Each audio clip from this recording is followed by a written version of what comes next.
जब हमारी मृत्यु हो जाती है तब हमारा भौतिक शरीर इस संसार में ही रह जाता है, लेकिन हमारी आत्मा एक नई यात्रा पर प्रस्थान कर जाती है। मृत्यु के पश्चात हमारा गंतव्य निम्नलिखित रूपों में समझा जा सकता है।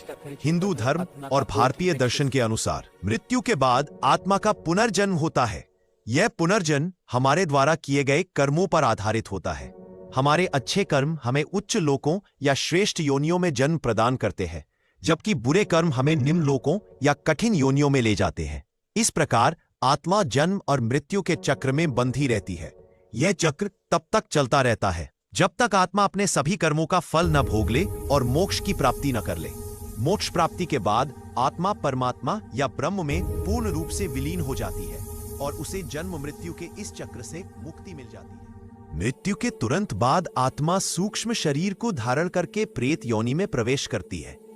इस अवस्था में वह अपने मृत शरीर के आसपास ही कुछ समय तक भटकती रहती है। उसके पश्चात उसके कर्मों के अनुसार यमदूत उसे यमलोक ले जाते हैं। यमलोक में चित्रगुप्त द्वारा उसके संपूर्ण जीवन के कर्मों का लेखा जोखा किया जाता है। इसके बाद कर्मफल के अनुसार आत्मा को स्वर्ग, नरक या अन्य योनियों में भेज दिया जाता है। स्वर्ग या नरक में निर्धारित फल भोगने के बाद आत्मा पुनः इस संसार में या अन्य लोकों में जन्म लेती है। कुछ आध्यात्मिक दृष्टिकोणों के अनुसार मृत्यु के बाद आत्मा अपने मूल स्रोत अर्थात उस अनंत चेतना या परम तत्व में ही लौट जाती है।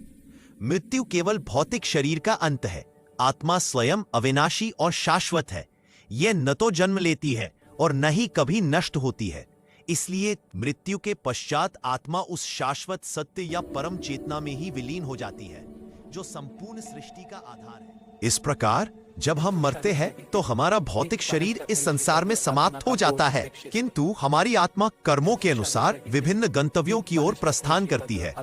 यह गंतव्य या तो पुनर्जन्म के रूप में विभिन्न योनियों और लोकों में होता है, या फिर मोक्ष प्राप्ति के बाद परम चेतना में स्थायी रूप से विलीन हो जाना है।